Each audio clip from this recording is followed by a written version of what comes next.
Morning Gardener Show. The Morning Gardener Show. Hello, how you doing, ladies and gentlemen? This is the Morning Garden, and what we have in front of us is a couple of cells. And I want to say up front, I got this idea from a young lady, a Miss Juicer Gardner. And once I got the idea from her, I'm using different trays than she did. She used the bottles. But this is winter sowing, and I did quite a bit of reading on the subject. And I like it because it gives me ability to put my seeds in the ground and just leave them outside. And when time for them to come up, they'll come up. But here's what I'm going to do here. These cells, I'm going to cut into sections of 6 each. With a pair of scissors, I'm going to go along these lines and cut each one of them up. And once I cut them up, I'm going to fill it with seeds, and I'll put a label on them. And I like to put them in sections because certain vegetables are going to come up before others do. And I like to be able to remove them out and plant them in it if it's time for them to be planted in. So that's how I want to do that. It gives me more control. Alright, now this is the bottom part of the same tray you just saw. The one that the bottom holds the water. But in this case, what we're going to do is we're going to take a hot Phillips screwdriver, and we're going to put a hole here, and one here, and one here, and here. That's for drainage. And we're going to put my homemade soil mix in. I want to tell you about that. I'm going to use a seed starter mix that I made because I like to make my own. You know how I am. I like to save $1. And then up at the top part of it, this right here, I'm going to put a hole on each side of it, a hole on each side of it, a hole on each side of it, so water can get into it. Then I'm going to tape this unit together with gray tape, or we call it duct tape. And we're going to tape it together really well because we want to keep condensation in once we put the seeds in. And it's going to be outside all winter long. And like she was saying, don't put it near the house. Don't put it near any place where water's going to fall on real heavy, or it's not going to get any water at all. So what you want to do is put it in a sunny area that you most likely going to get sun at, and just let it sit there. Keep it away from animals. And when it's time for these seeds to come up, just keep an eye on them every so often, and you'll see it start turning green. It might be the collard greens that come up. It might be the kale that come up. Now what I'm gonna put in here, I'm gonna put a number of different seeds in here, even down onions. I'm gonna put in here, and you know, all I'm doing is basically mimicking Mother Nature. That's all I'm doing, because you know that's what we're doing here. But we're gonna keep the condensation in, and we're going to set it in the area where it gets sun, and that's it. So I'm gonna start filling these trays and prepping this tray here for the transition, and I'll be back once we get that done. Okay, this is me coming back from processing, and see I cut all of them with these 6-inch little pots, little cylinders, whatever. And there's, if you can see that, there's 6 holes in here.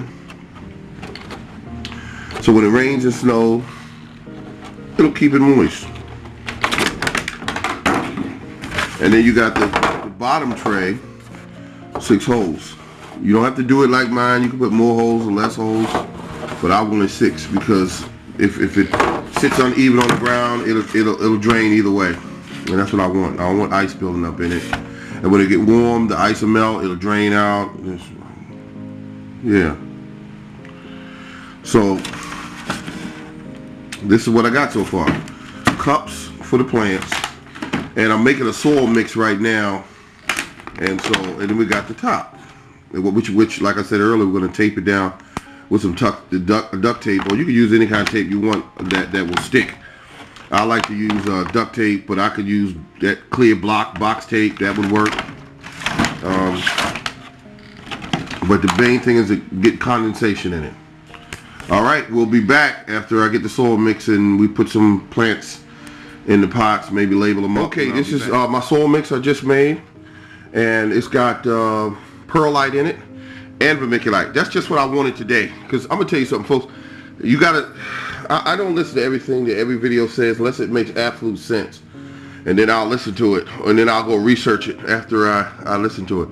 But here's what I got here. I got about close to 20 pounds of it, and it's moist. I think I had this what they call this, I had this not compost, but I had this sphagnum peat moss for about I don't know, about 2 years, I guess. Doesn't matter, but I'm just saying I had it in the garage, and then I went ahead and bought 2 more big bales, and I don't need all that. I don't know why I bought it, but I did. That's the whole point. I'd much rather have it and know that it's there. But at any rate, if you're starting seedlings and you want to have your own soil mix and you don't want to go to the store because you don't know what they're putting in it, you can make your own. And all you need is I use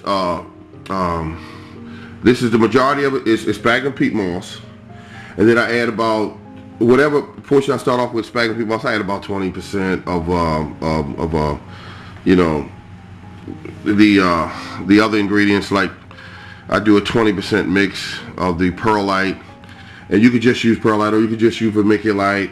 It doesn't matter. And then just use about a tablespoon and a half in a container this size. This is about 20 pounds of it. Of organic plant food, or you could do without the plant food. Some people do it without it. It's all what you want to do, because the plants, when they get a certain number of leaves on it, then they start going through different stages where they eat more and that sort of thing. So that's a whole nother story in of itself. But this right here, I call it my seed starter. It has no natural soil in it because I don't need to go through all that mold. I used to do that years ago, try to use dirt from the yard. I used to try to use, and plus I'm feeding my my plants. All my plants get liquid compost, even in the wintertime. You know, I just put it in a liquid form and spray it in, or I'll just water it in. But it's the best, you know, quick fertilizer you can use. That really does a great job, and it makes your plants stronger, much stronger. All right, this is the soil mix I'm using, ladies and gentlemen. I'm just enjoying planting this stuff because it feels so good and it's crumbly, and it just feels so good, you know. I mean, all right, I got to stop there because I got to finish this project.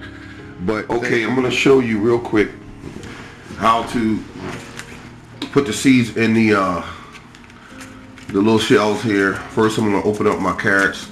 Now, I usually don't grow carrots, but the old lady likes them.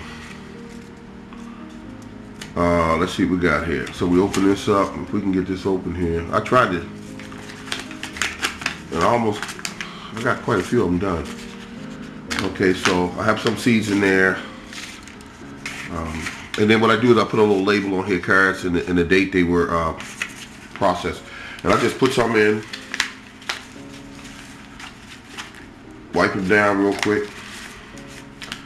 Not like some people all neat and everything. And then what you want to do, very important, is you just press it.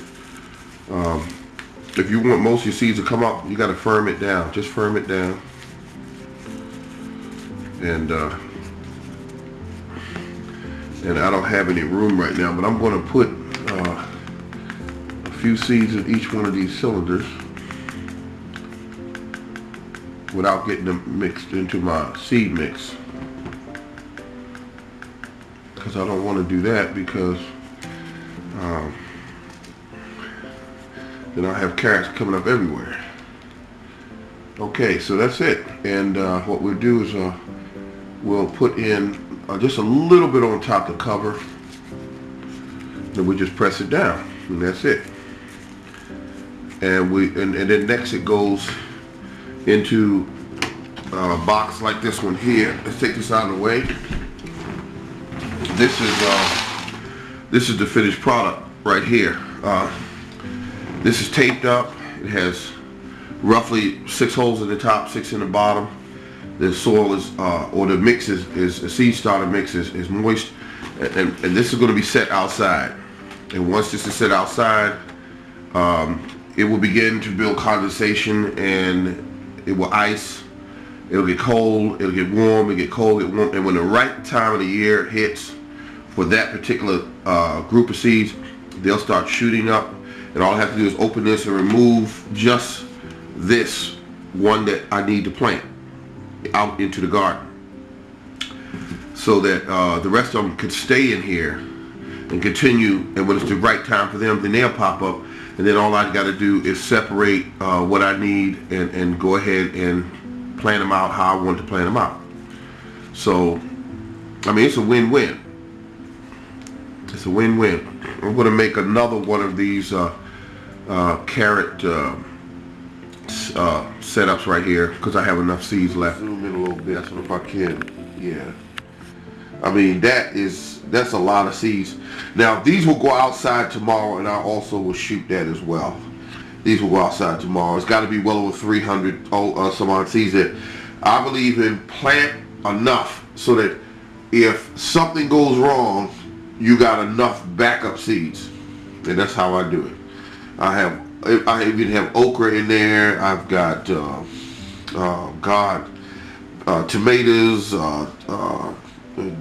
carrots, celery, cilantros. You name it. Everything that I like that deals with something I can grow is there. And I got this idea, like I said before, from a young lady.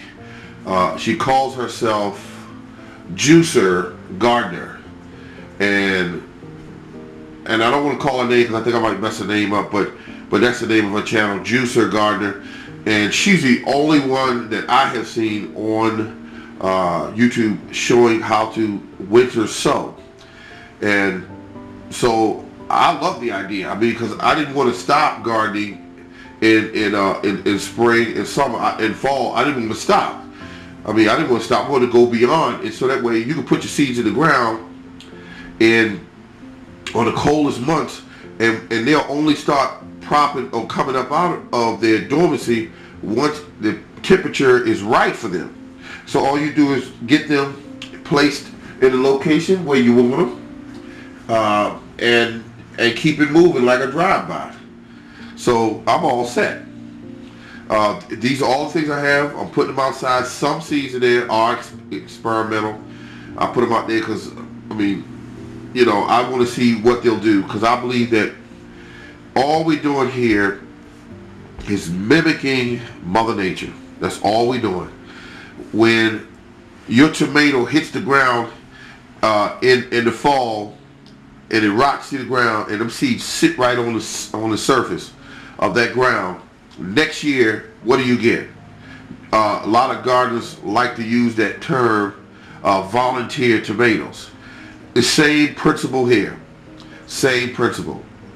All we're doing is keeping the seeds contained and keeping them in a pretty safe environment so that when they come up, you know what's what. Plus, I label them and everything, so that's all good. How you doing? This is the Morning Gardener, and I am finished with putting together the plant trays.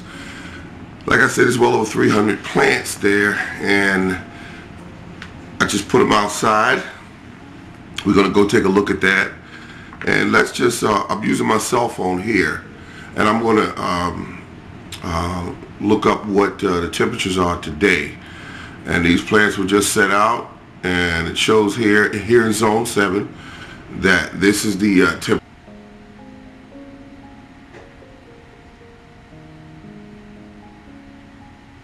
And I just set out 300 plants.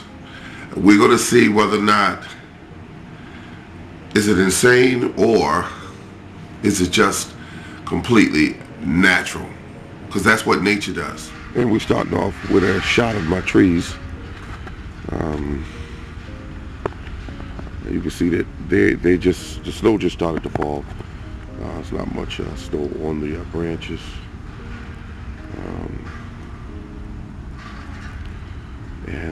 So that's what we're doing. And over here is the items in question.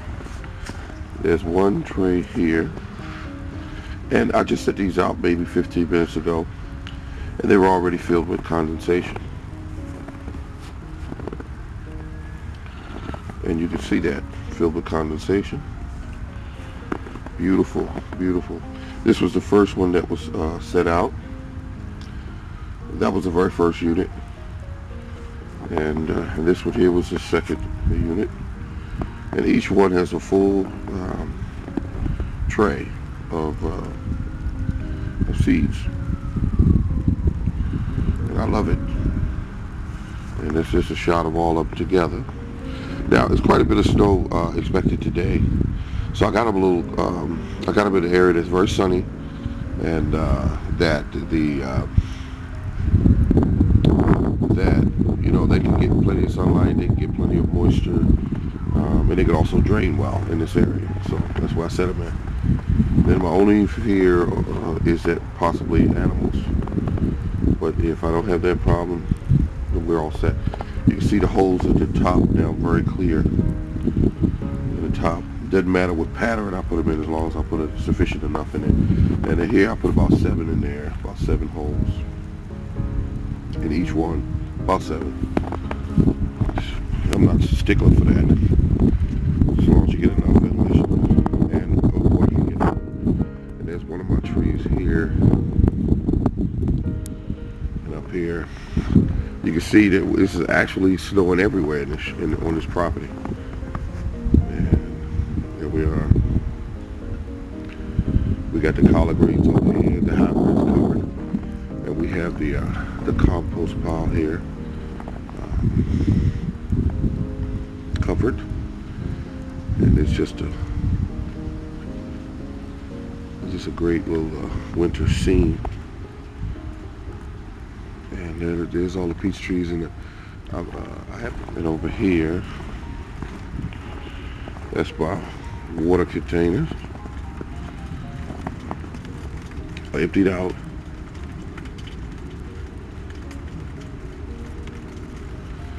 Emptied out. One lady asked me to do a whole program on just the water containers. All you do is you look at some videos and you see how to put together a manifold. And I use mine. I didn't drill but one hole in these drums, just one, and that was where it fills in it. And I'll show you that in a second. But right there is the manifold, which is 3/4. That's what I wanted to use.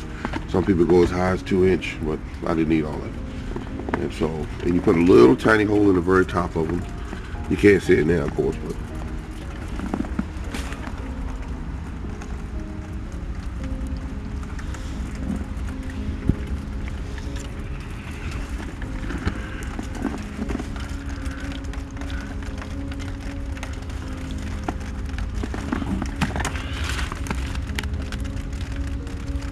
and that's where it connects in at. A little hole goes right to the drum. That's what I like. Some people cut this off and put in about close to $100 piece in there and all that. It's a whole bunch of work, and this one does the exact same job. I can fill up 1,000 gallons with this little hose here. 1,000 with that little hose. Eventually, it's going to get full. And this is my pride and joy. That's my peach tree, and it produced real heavy last year, so I cut it back real hard this year, real hard, so that all it would do is produce a few instead of a bunch. And plus I had to cut back because, like I said, when I got these trees, they're going to stay within 8 feet like I want them to. They may grow up in the spring, but they're going to get cut back. And that's one of my fruit trees. And this is another one very close to it. That's a cherry tree, and that's a tortellini.